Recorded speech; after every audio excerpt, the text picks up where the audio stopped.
Hi, I'm Ian Goldie, and today's lesson is part of my multi-series for helping you get smarter about finances and investing. In 5 minutes, my goal is to quickly educate you on a subject, then provide added information for those wanting more detailed knowledge. The end result from watching this series is that you will be moving towards the path of financial self-sufficiency and can turn your dreams into goals.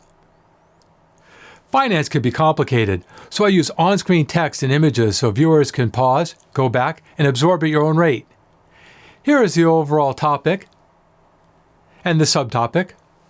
Bullet points are here, and the rest of the screen is used for various other text or images to reinforce the topic being discussed. At the very end is a summary page that looks like this. Today we're talking risk and return, and how humans make many decisions each day on this very premise. Since our subject matter is finance, the more you understand the risks, the more you can focus on the returns. So, let's put it all in red and hit it big on this next episode of Finance in 5, Risk and Return.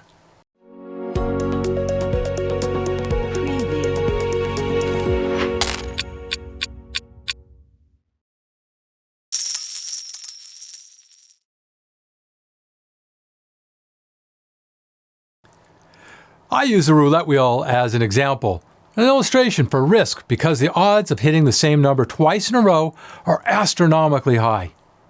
And I also want to identify the gambling spirit because for many investors, they look at investing as something akin to gambling. My goal is to educate you in this video series so you become the best investor possible and realize when and how you're taking risks. So instead of dumb luck, your risks are calculated and thought through. So let's start the clock. 5 minutes in 5. Risk. You lose something. That is what I think of when I hear risk. Well, that in a board game I played as a kid. Some people think they could go through life playing it safe and never taking any risks. The irony is they take risks all the time and are unaware or in denial. Statistically, you are more likely to get injured driving to work than you are by skydiving, but people perceive one riskier than another. Well, maybe not the wingsuit guy flying through holes in rocks. You are more likely to get killed by a rhino than you are winning the lottery. But that doesn't stop anybody from buying tickets, because the risk of winning the lottery is just a few dollars if you keep the purchases small relative to your income.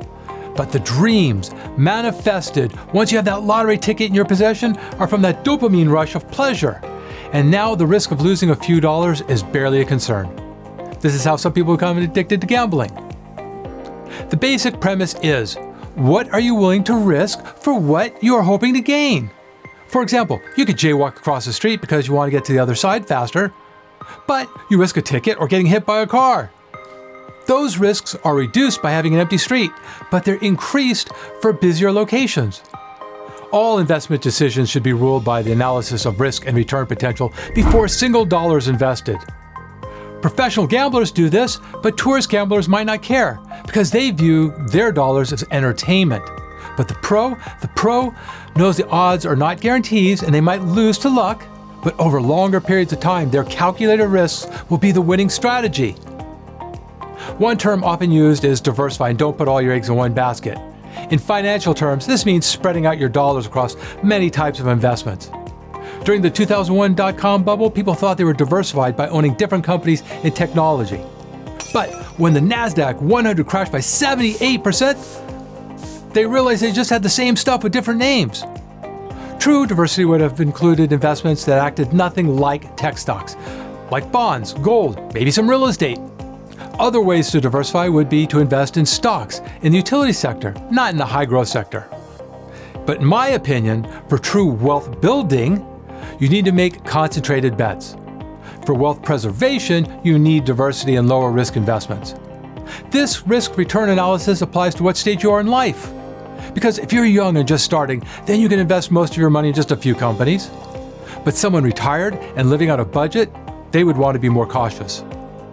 Now, for 25 years, I've been a professional financial advisor, and one form of risk I never understand is someone that takes more risk than necessary to overachieve a goal. If your goal is to retire with a certain dollar amount saved, then why continue taking large risks when you have achieved the goal? You're just exposing yourself to failure for a fictitious number. Think of risks as steps on a ladder. taken one at a time, you do okay. But you try and speed it up by taking 2 steps at a time, and you possibly fall all the way to the ground at great personal harm. Now, personally, I'm a big believer in creating goals and matching up work, time, investment to those goals. My partner Adam Myers and I have been working on this software that can help consumers plan their goals and track them using a simple interface, but backed by highly complicated math formulas. Working on this for a while. And if it interests you, go to our website, assetplanet.com, sign up for the free trial when it's ready. Love to share it with you. Investment tip. Risk compare 2 similar investments before making a choice. If you feel one investment is close enough in potential return, then you might lean towards the investment you perceive as less risky. Managers from sports teams to warehouse workers know the importance of risk assessment. Just apply the same principles to an investment. I explain later in greater detail in my part of the extended version. To conclude our 5-minute overview, if you don't assess risk before investing, then you're just gambling. This has been Finance in 5 Risk Series, Risk and Returns. Continue watching this video for our extended portion for those wanting to learn more about risk returns, including examples of some of the best and worst risk decisions of all time. Click on our links to learn more about incredible financial software companies developing and how you can get free trial access when it goes to live.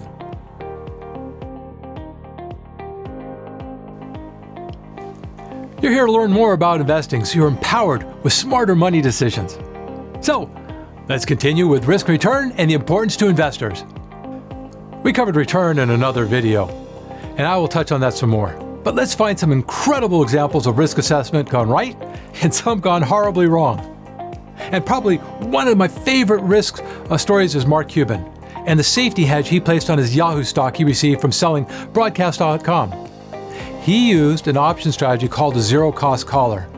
And I'm going to toss this over to my partner Adam Myers back in the studio so he can explain how this strategy worked for Cuban decades ago.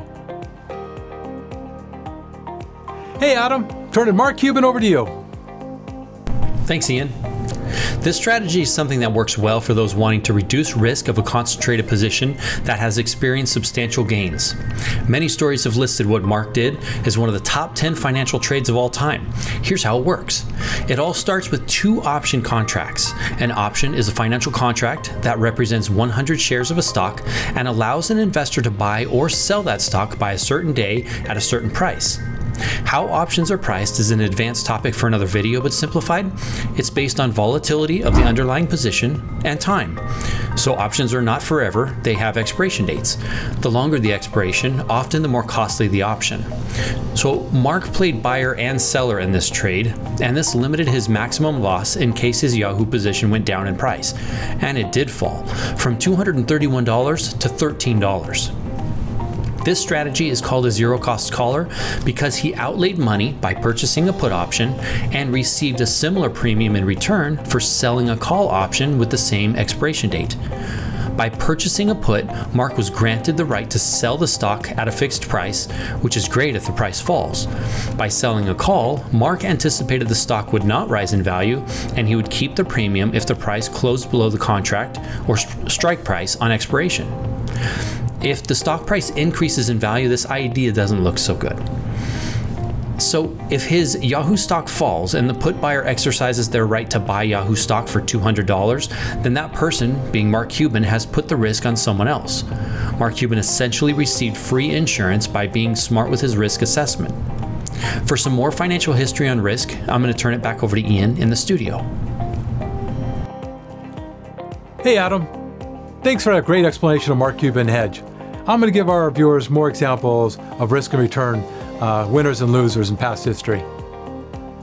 Another incredible example of risk assessment, and this one changed trade around the world, was the Panama Canal. What a high-risk bet to engineer a canal across that much hostile land.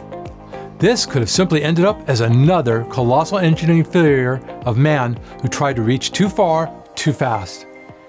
But in the end, the benefit and potential return of changing consumers and cargo travel was worth the risk. And in hindsight, it was an incredible bargain, costing around $375 million in 1914, which today is about $10 billion. Just think, a fraction of Jeff Bezos' net worth could pay for another Panama Canal. Headlines today are filled with people who got rich day trading, and that has not changed since the early days of the stock market. The story of Jesse Livermore is a story of risk and return on a very large scale. So you see, in 1901, this 24-year-old consolidated his accumulated trading profits and bet big on one stock, the Northern Pacific Railway. This concentrated risk turned his $10,000 into $500,000 back in 1914. Of course, you know where this goes. The only thing missing is the Team Z sound effect. He repeated his big bet philosophy and became a multi-millionaire, and then he lost it all, went bankrupt. Then he got his wealth back, and then lost it again. In 1937, he paid off his IRS tax bill of $800,000 and almost went bankrupt a third time. That is before killing himself a few years later. One lesson to learn is excessive risk brings excessive stress, so maybe this has to be considered part of an investor's valuation process. Let me tell you another true story that I personally experienced on risk and return, and how it turned an ordinary blue-collar couple in the San Fernando Valley into millionaires. The best part is the same strategy can work today for most viewers of similar background. All it takes is patience, discipline, and hopefully a good investment strategy. The story starts with me getting a call to meet with a woman in Van Nuys who discovered her deceased husband had filled the safe deposit box at a bank with stock certificates. You see, he was an employee with a phone company and she was a teacher, and they had 2 sons and lived very modestly in the same house for decades. The husband had systematically been buying his company's stock with a small percentage of his paycheck. He kept the stock in a certificate form and had all the dividends reinvested into more stocks. Well, years later, that stock and all the splits and spin-offs that had occurred were now worth almost $2 million. The sad part of this story is the family never enjoyed the money or the security benefits it could bring. Because by the time the wife had discovered the treasure, she was already deaf and of limited mobility. The husband was able to risk a portion of his paycheck every 2 weeks because he had controlled his life costs and he liked the company he worked for.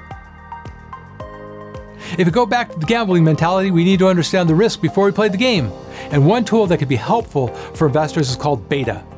This is where you find within a stock lookup. Now, beta simplified is a math score on volatility. A beta under 1 is less volatile than the benchmark, and greater than 1 is more volatile. And the benchmark could be something broad like the S&P 500, or it could be something very narrow like a sector. For example, if you were thinking about investing in a bank stock, you can find out how your stock's beta measures up to the rest of the banks. Because maybe your stock is more volatile because of some past problems. And beta is one tool to help you identify risk. Now, I can't title something of risk and return without talking about the return part. We cover return in another video, but let me share a risk statistic as it applies to return. It's often mentioned alongside beta, and it's that cousin alpha.